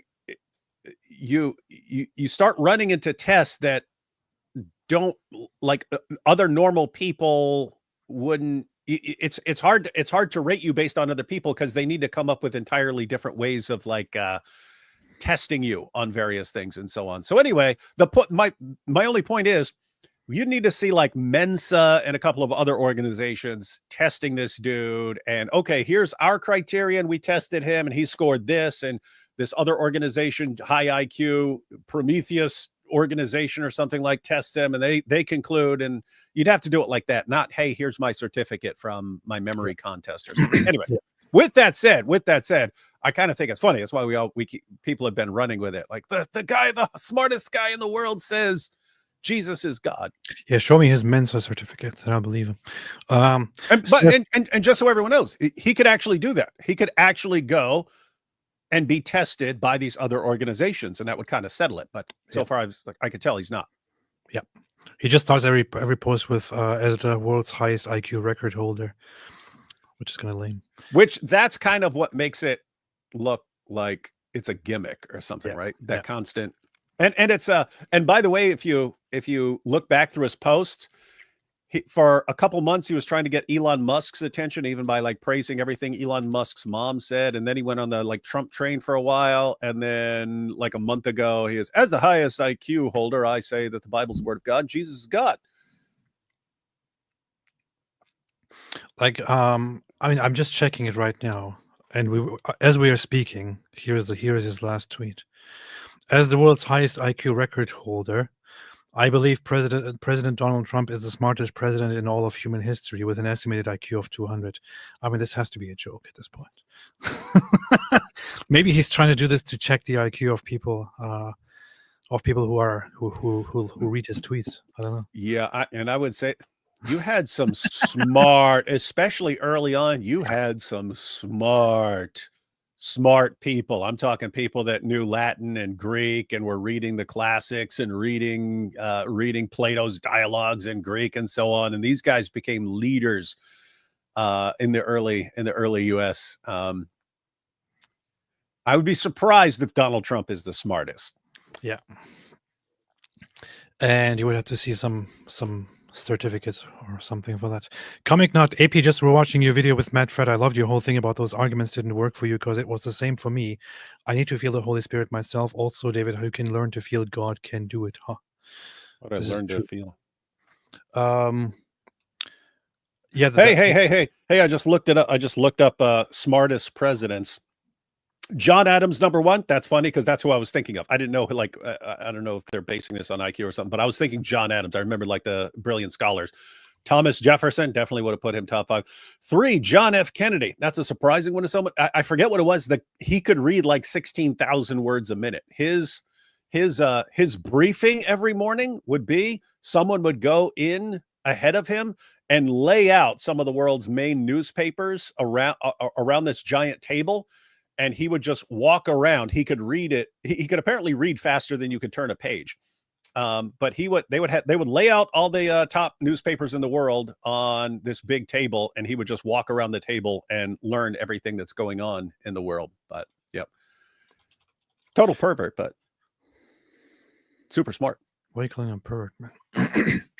Because the dude was messed up, man. This dude was messed up what that dude was into. Yeah, the interview with Matt Fred was very nice. I loved it. It's out there. It's doing nicely. He also wants to. He's also trying to get in touch with you, David. Well, how hard would that be? I actually gave him your email address today to send you an email. So. Well, if he wants to become a master of the Islamic dilemma, this is a good year. Yeah. Drew Traver, NYC will be the worst that London if he will be worse than London if he wins. The Asians will rule with an iron hammer and sickle. Inshallah, I hope so. Basic says in Patterson, New Jersey, there's an Islamic community that pushed out a lot of the Hispanics and Italians. A lot of Islamic overseas funding invested in that part of the city. I don't believe you. Can't be true. Muslims don't do such things. Potato snack face. I love my flawed country, but Brazilians and other ethnicities ruined USA, Europe, Australia. What have Brazilians ruined? The heck? Like it says, these dang Brazilians. MT full-on red green alliance, taxpayer-funded trans surgeries for minors and prescribing Zionist charities. $1 million per violation. Bill A6943. Palestine and the Jews, people on both sides are to blame. Yeah, people. I saw another super chat about him. would effectively destroy Jewish organizations, because it's something like any pro-Zionist thing can't be listed as a charitable organization anymore. People are pointing out, but that's like almost all synagogues. That's almost all Jewish school. That's almost everything, right? It's almost everything that's Jewish is going to be pro-Zionist. You do have some that aren't and so on, but they tend to be pro-Israel. So it's interesting if that becomes a thing that disqualifies you. It's very, very funny.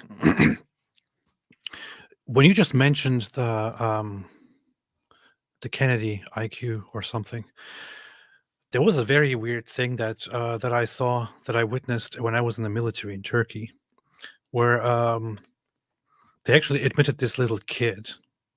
When I say little kid, he was 20 years old, but he was completely socially awkward and weird. He was seemingly stupid. He would always act like a child. He had a very strange look on his face all the time, and some people try to appeal to pop culture and think that this is just a general case of autism or something like that, but it's really not. But the kid had this weird ability, which I checked myself, that you put a completely new text, like a page of a book that he has never seen before, in front of him, and he looks at it for a few seconds. Then you take it away and ask him to remember the entire page from his memory, and he actually does it. I was still kind of fascinated with how messed up that was. I don't know. John F. Kennedy had an IQ of 160. Noise. Arab Inc. says they come to the US not out of love for the values that create prosperity, but out of love for the prosperity their own values can't create. This is very beautifully put. Appreciate it. David's going to copy that and act like it's his own phrase. Okay, he did it. He did it. All right. Okay. Paul 8221. He's running for governor, not the next Ayatollah. So his religion is irrelevant. Let's not promote fear mongering or get blinded by identity politics. Yeah, totally. What? Haven't I said like 19 times that I love this guy? I can't talk today. I have a problem. Normal man, red, green, brown alliance sounds like what happens after a night of after Taco Bell. Zohran will bring about fat liberation, fat liberated from people's bodies due to empty shelves. Nice. I hope so. Please also react to Chunk Yoker's freak out about how Muslims do no wrong and it's always the Zionists and we blame Muslims. Where was that? Where did that take place? Where was that? Tell me where that was. Tell me where it was. Snudgewick, this is exactly how Britain fell. They first took up positions as mayors. We need to pray now, seek God early. Do so. You know who's going to pay for all this? Christians and Jews when he enacts jizya. Yeah, I hope so. Cracklet, is his goal to build a mosque over the site of the Twin Towers? I hope so. Well, there's a giant building there right now, so I don't think that'll work. Although I have to say, and I was thinking about making a little video about this, how it's kind of it's an interesting situation. Nabil, right after 9/11, when he was still a Muslim, showed me a picture that his cousins were sending him around. They were all passing around, but it was supposedly a postcard from 5 years in the future, where all the stuff that had been destroyed in the name of Allah was replaced by mosques and minarets and so on. And so the idea was this was a postcard from the future. Hey, we use this attack to pave the way for Islam. And it didn't work out for the Ground Zero Mosque the way they had anticipated. But here we are 2.5 decades later, and not quite on schedule, but doing a bang-up job. Muslim mayor. Muslim mayor. Crime rose in London 70% post-Khan. Zohran is pro-defund the police. Coincidence, I'm sure. As Charlie Kirk said, 2 major financial centers of the West. I find it always very funny that you invite the one culture that is just absolutely horrible at managing their own places, and then you give them authority over your own cities. Brilliant idea. Pink Floyd, comfortably zoot. That could be Muhammad singing that. I have come comfortably. Hello, hello, hello. Is there anybody out there? What the heck is this, man? Look at this. Piers Morgan's show. Piers Morgan keeps doing this with everybody. I just saw this issue. So this guy, Shai Davidai, he says, just got invited on Piers Morgan. Here's my response. Dear Kieran, thank you so much for the invitation. However, given Mr. Morgan's consistent platforming of rabid anti-Semites, amplification of blood libels and false narratives, and blocking on social media of anyone who dares voice dissent against his views, I must decline. While I understand that people like Mr. Morgan care most about clicks, likes, and advertiser revenue, some of us prioritize our values and integrity. Shabbat Shalom Shai. I bet Pierce cried like a baby over this too, even though what is incorrect there? Pierce responds with, "Oh, I've never heard of you, you pathetic little twerp. But rest assured, you will never be an uncensored, whoever you are."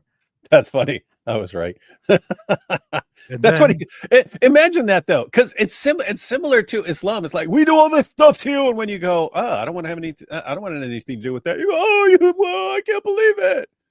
I'm a victim. I'm a victim." And it's then the same thing. Hey, Piers Morgan, I thought journalists aren't supposed to lie. Your people have been trying to get me on for 2 years now. So that's funny. This Shai David is pretty funny. He brought the receipts. It's very funny. You see, I've never heard of you. You guys been trying to get me on your show for 2 years. Hang on. I never heard of you. Hang on. MTX485. Ilhan, Zohran, Chunky, Hassan, all doing great here. Yet they do nothing but complain. They should leave if they don't like it here. Powerful. That's very racist. Mad Manny doesn't even have a Zabiba. I know that's why I didn't vote for him. Although I know. Yeah, where's your Zabiba, bro? Do you even Zabiba? Yeah. I challenge him to Mubahala about his Zabiba. Yes. You need a Mubahala song. You need a Mubahala song in addition to your Zabiba song. I challenge your Zabiba to a Mubahala. Hobocup, it seems like the most idiotic and naive place in the West get Islamicized first. I don't want to be rude, but these places got warned countless times. Well, it is usually popular among the leftist circles to heavy popularization of aggressive cultures like Islam. You don't usually get that among the more conservative traditional ones. So those tend to be naive. Can you guys imagine what the Christians thought in 61:6? This is pure magic. Yeah, that's what they thought. Drew Trevor, you can't Mubahala as a Christian because we bless those who curse us, but you can epic rap battle this commie rock kisser AP. I'll do that. I'll challenge him to a rap battle. We're willing to bet Candace and Qatarslan will have nothing to say because they hate Jews more than they love America. This is true. They probably won't say nothing at all. The Dems turning to Osama bin Stalin is good for the GOP in elections, but this is short-sighted. Politics swing more than Momo with the men of Al-Zut. It's kind of funny calling him Osama bin Stalin. This is the second stream today I've seen where they messed up people's names. Who else did that? You don't mess up any names. Beanie, David Wood versus Zohran Mamdani. Is Islam good for the West? Ultimate debate can't feature. That'd be nice. Boring politician, they call themselves pro-Palestinians, but they are really pro-anything that hurts Israel. Honestly, they are really anti-Israel and should be called such. I know you saw how they were all jumping up in defense of Iran, right? In defense of in defense of the Islamic regime of Iran, when as soon as Israel started fighting with Iran. What does it have to do with anything they talk about? Nothing. They stand up for the Islamic regime simply because it is Israel versus something else. That's it. Yeah, I pointed out, and I was joking, but the point is serious. I said, imagine an alien invasion. I mean, outer space, and it's like they're not the ET nice aliens. I mean, like the xenomorphs from the film Aliens, and suppose they drop millions of those things, and they're ripping people open, and laying eggs inside people and using them as hosts for their embryos and so on. And just imagine that countries united and said we have to stand together to defeat these aliens, and then an IDF soldier shoots one of the aliens, then all of a sudden, like the entire world would be on the side of the aliens. It seems like aliens did nothing wrong. This is yes, and they would start presenting themselves as like the hosts and stuff. Yes, put your alien egg in me so I can help you fight the Jews. Rape me, please. Do it. Do you think Insert your embryo in my mouth the way the men of Al-Zut did to Muhammad? Do you think he talked about LGBT rights in mosques, or in case Momos to demand gender affirmation surgeries? FYI, 20 years after 9/11, New York voted for him. It's pretty messed up, man. Pretty messed up. Ashma, my jihad is eating spicy buffalo winglings. Winglings. Good morning, guys. Off to mass. We'll listen afterwards. Nice. Very, very cool. Muslims want a verse where Jesus said, I am God. What about John 13:13? You two think that's okay? There's also Rev 1:8:18 too. Happy Humility Month, by the way. Thank you. What does it say in John 13:13, David? Well, it's actually a cool passage. Jesus basically kind of puts on a little play almost in John 13, but it's actually interesting. That it verse 13 is mostly relevant for when they say, but why didn't Jesus call himself Lord? And he says he's Lord. You call me teacher and Lord, and you are right, for so I am. And that's right after this little play he puts on where he washes his disciples' feet. But it's interesting what he does. He takes off his garment, washes his disciples' feet, then puts his garment back on. And it's like the incarnation. You know what I mean? It's like emptying himself and then going and cleansing his followers and then going back. And he does this right before he's taken away. And the other thing in Revelation, that's one of the main passages we go to, because that's where you have Jesus calling himself the first and the last. And it's always good, guys, if you're going to quote Revelation 1, where Jesus calls himself the first and the last, start off with Surah 57 verse 3. I mean, you can read 1 through 3 to make it clear that this is Allah speaking, but Allah calls himself the first and the last. You can go to Isaiah 44:6, where Yahweh calls himself the first and the last, and then you show Jesus calling himself the first and the last. Nice. John Adams was a wingling. That's very well known. We don't have to speak about it. The Big Apple will become the Big Adwasha date. The Big Apple will become the Big Crapple. What's wrong with NY? They should build a wall around it. They should.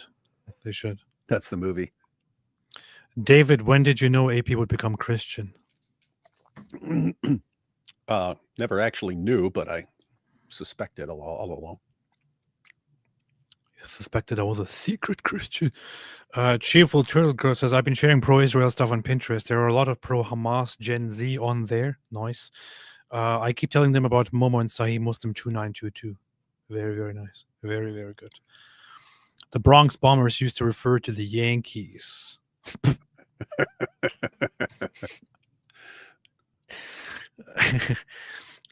Pakistan Zutinban. Zabiba means raisin in Arabic. Does that mean we can call Muslims raisin heads? Yes.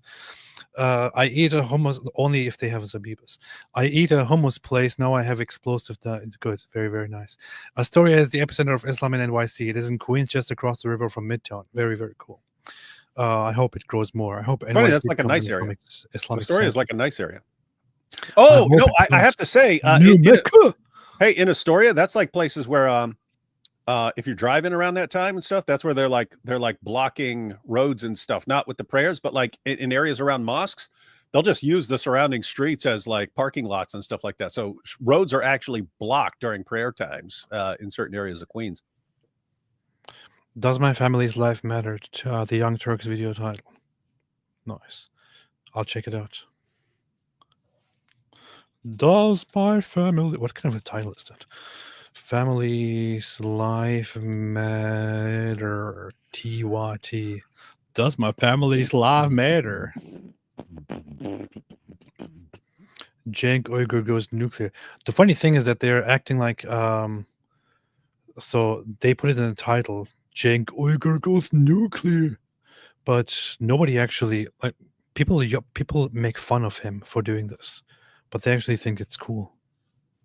Lives matter. I'm so sick of our lives not mattering. And American media, you are guilty.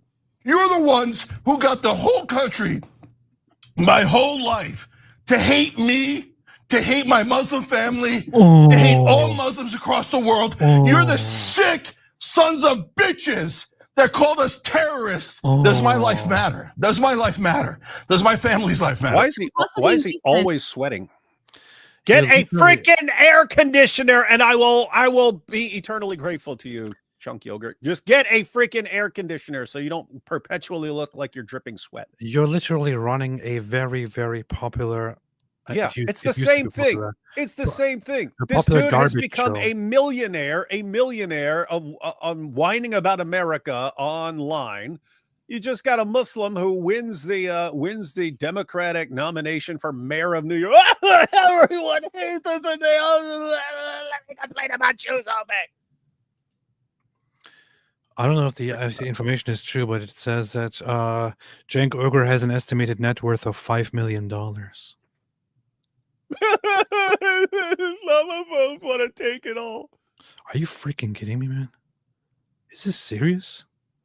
Jeez. What a great victim, man. Yeah. I'm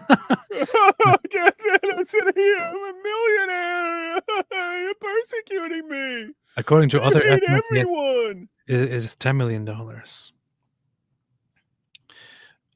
His nephew Hassan Piker is worth something like that as well, 8 million or something like that.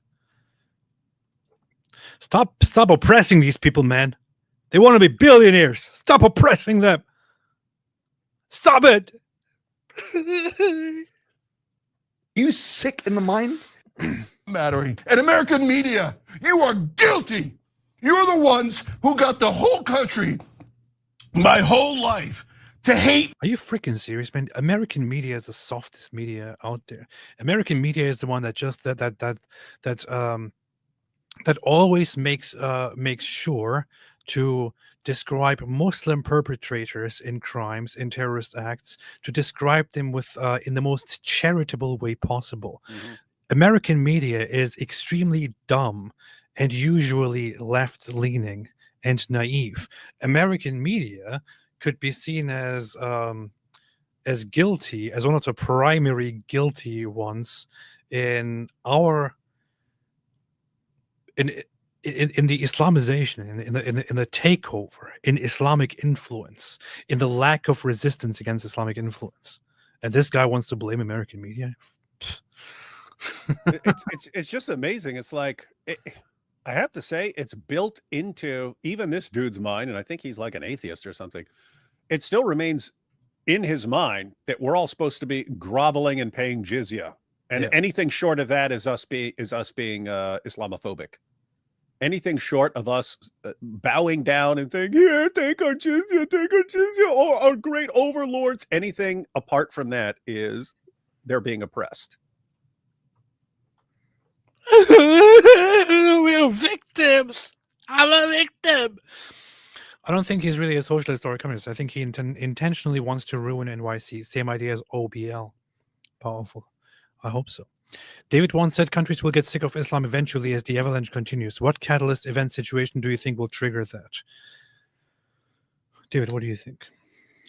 Not here so much as in Europe. I think what you're going to see is you'll eventually see certain things setting people off. Like there will be some girl gets raped and killed by some guys or something like that, or there's another mass murdering spree and something like that. I think you're going to have people rising up, and then the government's going to have to crush them and so on. And then people are going to get angrier and angrier. And then the next time the reaction will get bigger and stuff like that. I think something is eventually going to set people off. It'll be one particular thing, and people really, really flip out about it. Nice. Nice. Keep in mind, guys, I'm not looking forward to that. I think you eventually get a bloodbath when all you have to do is really expose all the stupid nonsense of Islam, and I think it crumbles. But you won't. People defend it, especially the media. Cenk.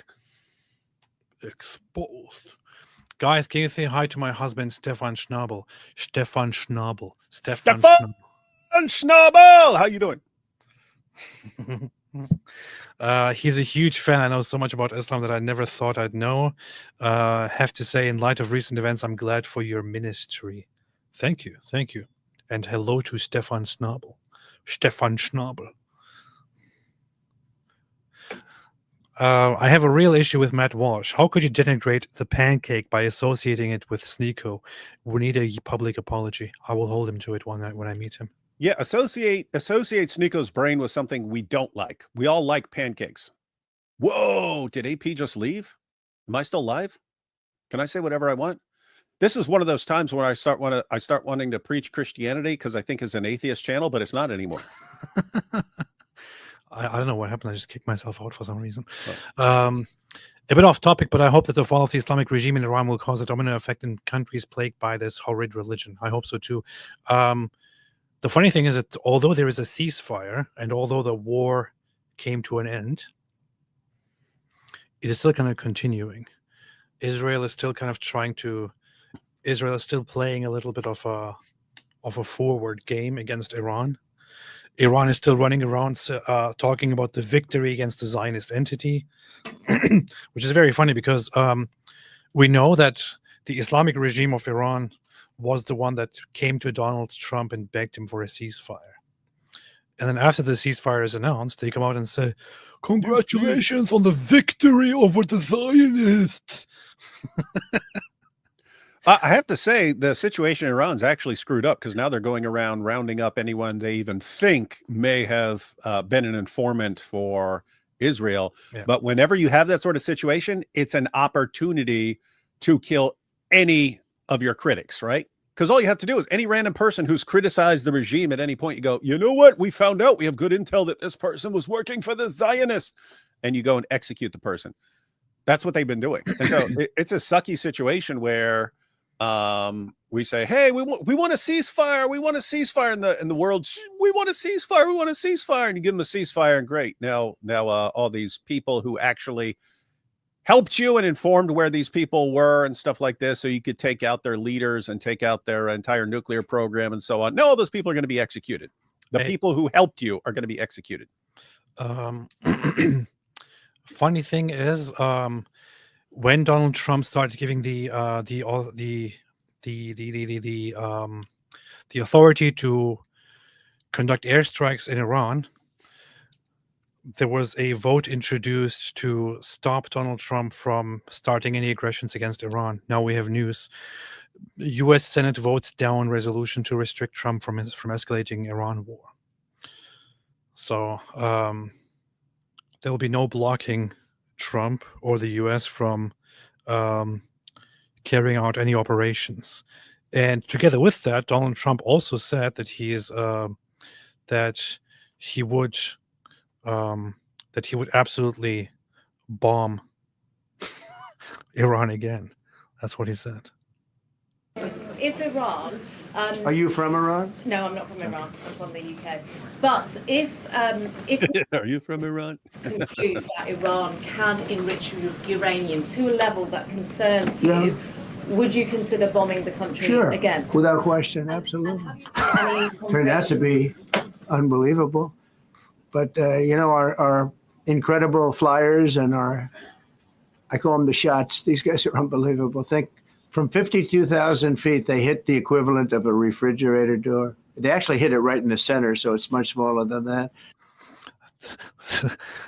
Conclude that I find Iran his response, like, would you bomb them again? Yeah, sure. Yeah, everything the dude says is hilarious, man. Yeah. It's just funny. from the UK. Of course I would. I'd bomb the crap out of them. If the intelligence reports conclude that Iran can enrich uranium to a level that concerns you, would you consider bombing the country again? Without question, absolutely. Any Turned out to be. Sure, without question, absolutely. So here we go. It's not over, man. It's not over. And guess what? The Islamic regime did say that they absolutely intend to, after this setback, get back to their nuclear program and once again enrich uranium and continue doing whatever they want to do, and also now defy and disregard any regulations from the International Atomic Organization. So we will just do whatever we want to do. We will continue with the enrichment. If they do that, I'm telling you right now, if they do that, if intelligence finds that they are doing that, Israel and America will start again, probably without much advance notice, bombing the crap out of facilities. And this time, considering that it happens a second time now, I don't think that there will be much restraint. And I don't think it will be like just a contentious, limited operation. I think this time, both Trump, so both the US and Israel, will say, all right, we did the operation. These guys didn't listen. They want to do it again. Now it's time to take them out. Powerful. Slive thought made a video responding to the high IQ guy. It's so ridiculous, it's funny. Nice. Anthony Lafleur. Hey, that's interesting. So you got the world's lowest IQ guy versus the world's highest IQ guy. Yeah, that's brilliant. That should be worth watching.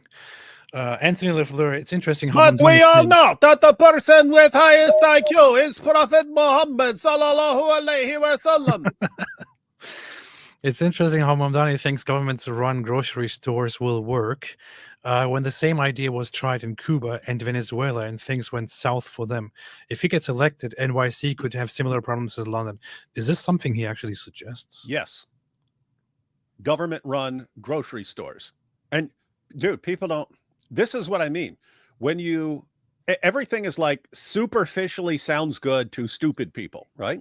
So the idea is, keep in mind, capitalism is the enemy. So all these stores that are, the A&P and all these grocery stores and stuff, everything is, they're all in it to make money. So we'll make government-controlled grocery stores. First of all, everything that the government does that regular business people could do, regular business people do it better because they have to focus on competition and stuff like that. If you charge too much, people will go somewhere else and so on.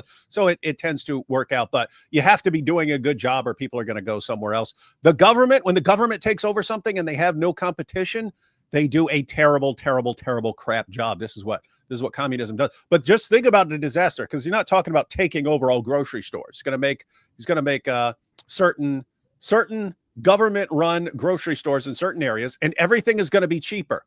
Well, guess what that does? Where do people get their groceries?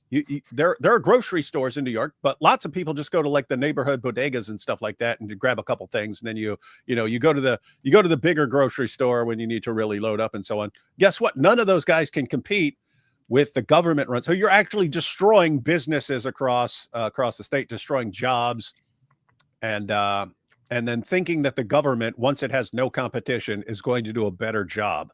No, you've just made a recipe for long bread lines, which, where have we seen that? Oh, socialist countries, idiots. Stupid. I just got dogpiled in a YouTube live chat of a RW streamer with a barrage of anti-Semitic attacks by 200 viewers because I was pro-Israel and asked what it meant when they called me a Christian dispensationalist. Insane. Yeah, people are a little bit nuts. Not sure who you were listening to and where you were, but right now there is a lot of orchestrated, organized infiltration and anti-Jewish, but also bot-run anti-Western stuff. Very, very popular right now. And some people, actual real people, think it is a good popular trend to jump on, and they also do it. It will stop being popular, This stupid trend will stop being popular. It mostly relies on insanity, on misinformation, on nonsense. At some point, anti-Israel and anti-Jewish propaganda and anti-Western propaganda will stop being popular because it will no longer be supported by certain governments. But the internet is forever. And if you jumped on it popularly, The internet will remember that. The internet will remember all the stupid stuff you said. People tend to be stupid and jump on the latest trend and run with it. If you jump on a trend that is artificially inflated like this and think it's cool, although it's extremely messed up, it will come biting you in the future. So don't jump on a stupid trend that you'll regret 6 years in the future. That's pretty good, man. Does my family's life matter? Bioclandestine believes Iran Ayatollah is deep state. I have no idea who or what bioclandestine is. How can you possibly disprove Muhammad in Luke 6:39? Stop running! Stop running! La la la la la. He also told them this parable: can the blind lead the blind? Will they not both fall into a pit? I can't disprove it, man. Nope. AP and the Dizzle are a power logic duo. Yeshua bless you. Thank you. Appreciate it very, very much. Who became son of God after Ezra? Nero. Nicaea, NYC mayor. No, therefore Ezra is the final son of God. NYC should start planting Gawker trees, but they are trees of those who hail Ezra. This is very true. Did you guys watch Anna Kasparian go full chunk yogurt on Piers Morgan? Hardest thing I've ever watched. I wanted to check it out, but I have been reliably informed that it's an extremely painful episode. It is. She started just moaning and wailing and interrupting, and she went full chunk. She went full chunk yogurt. And it was like she asked. It was like she asked Chunk. She's like, "Hey, tell me what to do and how to really, what just go up? Don't go up with this the entire time. Genocide. It's a genocide. Just keep doing that." When I'm reliably informed that it's an extremely childish and ridiculous episode, then I feel less inclined to watch it. But maybe I will check it out sometime. I don't know. That it will resist. So certainly our force protection elements are in place, but to war and die on your behalf? Or are you going to bring the Israelis back, tell them to put their fatigues on and get ready for a ground invasion? Because if they want regime change, they're going to need a ground invasion, and Americans shouldn't be forced to do it. No, you don't, stupid. This is so funny. This is June 23rd. She, like many other idiots, were talking as if, oh no, we're all going to be dragged into a war. We're going to be dragged into a war. I've been told that they're going to have to start a draft of people, and that, well, David, if you're going to say you're okay with the regime change, then you should have to say that it's okay to draft former inmates, which I think is fine, but like, what level of delusion? And Candace Owens, you're not going to draft my kids. Her oldest kid's like 4. Like, she thinks it's going to be like this 20-year war with Iran, and all our kids are going to be drafted into the military to go fight. Like, what? This is why they vote for people like Mamdani. They're completely out of touch with reality. And so when someone comes along and says, "Hey, I'll just magically make everything free," and they go, "Well, that's how things work in our mind. Yay, let's vote for him." No, look at these freaking idiots. Let me pull this up here. Just like this. For World War III, and I hate to say that apparently I'm back in time for World War III, and I hate to say that we told you so. By we, I mean me and Ian Carroll. Ian, I mean, it's incredible, and it's looking like we may be going to war. Yeah, which I had a crystal ball, you had a crystal ball. She was predicting World War III, and now she's patting herself on the back for correctly predicting World War III. Yes. Okay, Candace. This has been the most obvious and the most planned war in the history. And we're not the only ones. A lot of people saw it coming. Like, it was clearly the agenda. It's about much bigger things. And about World War III. It's not about the nukes. And so the players that are planning things like this, they're not really concerned with what like Trump wants or doesn't want. I think that Trump would be very easily swayed to think all you need to do is show him some intelligence reports, show him like some spooky stuff about Iran's stockpile of like almost nuclear material, and be like, look, they almost have a bomb. I'm sorry, but these are like the two smartest dumb people put together in a room talking about how awesome they are. and how they have it all figured out. Yeah, I still don't understand what did you get right that any idiot could not have told. It reminds me of like Muhammad's scientific miracles. It's like, okay, the only things that Muhammad got right are things that any 7-year-old could have told you. Oh, there is a moon, there is a sun. Those are the only things Muhammad got right, things that a 7-year-old could have told you. Now, if you have Trump for years saying Iran won't get a nuke, whatever else we do, we're going to stop Iran from having a nuke, no matter what happens, no nuke, no nuke, no nuke, no nuke, no nuke.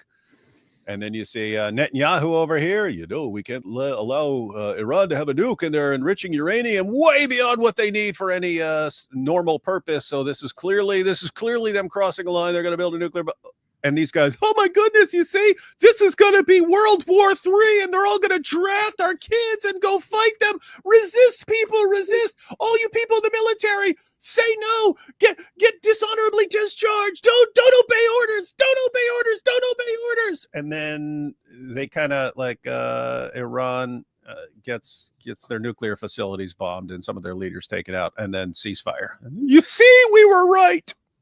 As soon as it started, these imbeciles were like, look, it's starting. We're all going to be World War III. World War III is breaking out. We told you so. Ha ha. We're so awesome. We told you so. Now look how this is going to escalate. Ceasefire.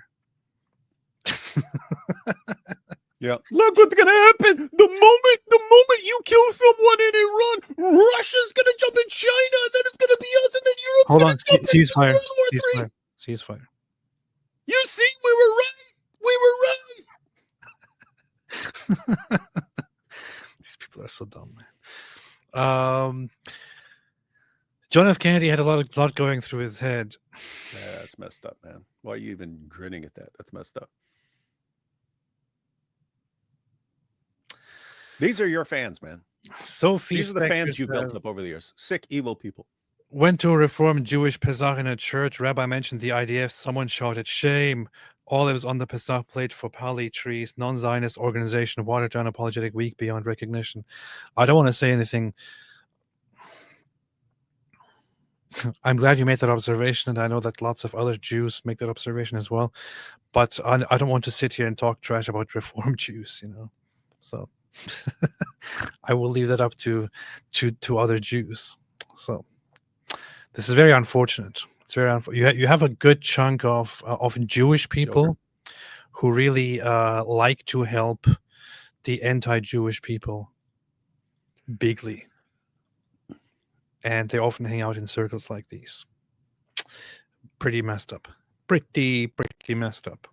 They like to help the Islamists. They like to help the socialists. They like to help the Nazis even. They like to just go against anything that is Israel, against anything that is Jewish. It's very, very messed up. Artemius 33. Hindus will regain control of the Makeshwar Mahadev temple in Mecca. Yeah, sure. Jonas Schweng says, how can you possibly disprove Muhammad and Luke? I already did. No, I didn't. Sorry. You were right. Robert Spencer tweeted, Muslim near White House called jihad. Nice. David, when did you groom AP to become Christian? If false righteous rants were trees, Cenk would be a forest. True. Guarantee you, if he just turns on the AC, he wouldn't be so mad and liberal. He's just hot and angry, guys. This is very, very true. He would be a funny commercial. Someone like gave him a Snickers bar and turned on the AC, and then he's like super calm and nice and rational. Yeah. Cenk, they zooted me in the city. They zooted me in the city because I'm a Muslim, and they said, oh, we're going to zoot you like we did to Muhammad. Islamists are a comedic bunch. They can literally be getting completely obliterated and still wave their fist in the air and say they're going to destroy everyone. They remind me of Plankton. Yep. Ashmeyer said, listening to Trump is like listening to that cocky friend who thinks he can kick everyone's ass, except it's the friend who's a professional fighter. That's funny. Kakarot Wolf, could Iran technically challenge the US to a mubahala? Yes.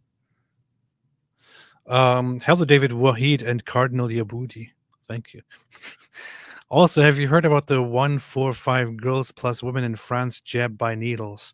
Some perp names Islam, Yup, Muhammad, Yasser, Fadi, Ayub, Abu Bakr, Walid. No, I haven't heard anything. I heard about the jabbing people with needles. I didn't know it was just women and girls targeted. Ian Carroll looks like Ron Jeremy. Natural farmer Gwyneth says, "Grow your own food and you will never starve." You see, there's a solution. Also, remember to grow lots of gargot trees. Yeah, do that. The first thing that I did once I got my own place was to plant a gargot tree. Not build. You know what I want to do? Grow a bunch of gargot trees, then take all the wood, use it as lumber, and build an entire house, which will be invisible to jihadis. And the house will be called David Wood. Lloyd 4445, your guys. What happened to it YouTube, man? Is this a new thing that they did? Well, did they change all the names to just usernames? Oh, I do see usernames. What is this? All names have been changed to just add usernames. What is this? Why did YouTube do this? Why would they do that? Now we have lots of people that I've recognized forever with their names, and now I can't recognize them because it's just dumb usernames. What the hell is this? And you have people who make their name turn their usernames into funny. I mean, turn their names into funny names based on stuff we're saying. We're not even going to see that anymore. Yeah. Wonder if that's a temporary glitch or if YouTube actually just changed. I think I saw YouTube announce something like that they're going to do this, and I when I saw this, I thought, what is the point? Why would you do this? Apostate of Allah says she sees everyone as their regular names. It might be slowly updated or something. I don't know. Let me see. I think I saw an article or something of YouTube announcing that. YouTube usernames. Let's see. You see? First, Mamdani wins the Democratic primary, and now this. Yeah. Funnily enough, I don't see any news updates on this, but I think I saw an article sent by YouTube themselves announcing this. I don't know. It's very stupid. Completely stupid. Your guys' lives where I live start around 1:30, and when I'm not on night shift, I sometimes fall asleep, and every single time I wake up, a Winger video is playing. Oh. And when I hit next, it just keeps giving me Winger video. What the heck? That's torture, man. That's awesome. That's awesome. That is straight up torture. Also, bombing Fordo was planned by US 15 years ago. The Pentagon confirmed yesterday in a press conference. We actually designed around that. That's good. Nicely done. Shabbat Shalom, and thanks for supporting Israel and the Jewish people. I will talk trash about Reform Jews for you. May we merit Mashiach swiftly and soon. He's already here. He already came and he's already here. Just so you know. Ashmai's Jenk gets Snickers AC and turns into Ben Shapiro. That would be funny, man. Dude, can you make that? Can you do that sort of thing on with your fancy AI? Have Jenk flipping out. He gets a Snickers and turns on the AC, and then he's calling Ben Shapiro. That'd be funny. Somebody should. That would be seriously funny. Somebody should do that. Your Mr. Dirty says, "How dumb is this username? Absolutely stupid. Absolutely ridiculously stupid." But not as bad as having that and then someone super cool and bass like Metro Man as your picture. Powerful. Yes. Yes, Jesus is the Messiah.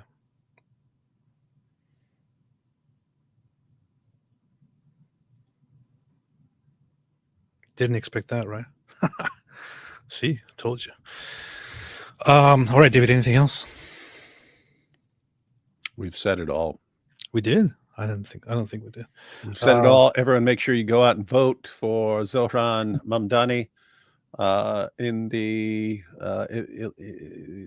election in New York. It's going to give you some really free stuff and make the city better in every possible way, especially when he starts spitting his dope rhymes.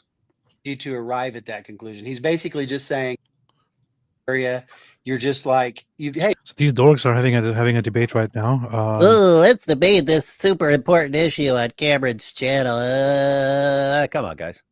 Can you imagine if you had all these guys in there and then you toss like Mike Winger right in the middle? It would be like nerd overload. It would like. So these nerds are having a debate right now on capturing Christianity about they do not worship the same God. Jay Dyer versus Catholic scholars. I mean, it's Jay Dyer, this guy, Father Deacon Ananias against philosophers Dr. Trent Doherty and Dr. Christopher Tomaszewski.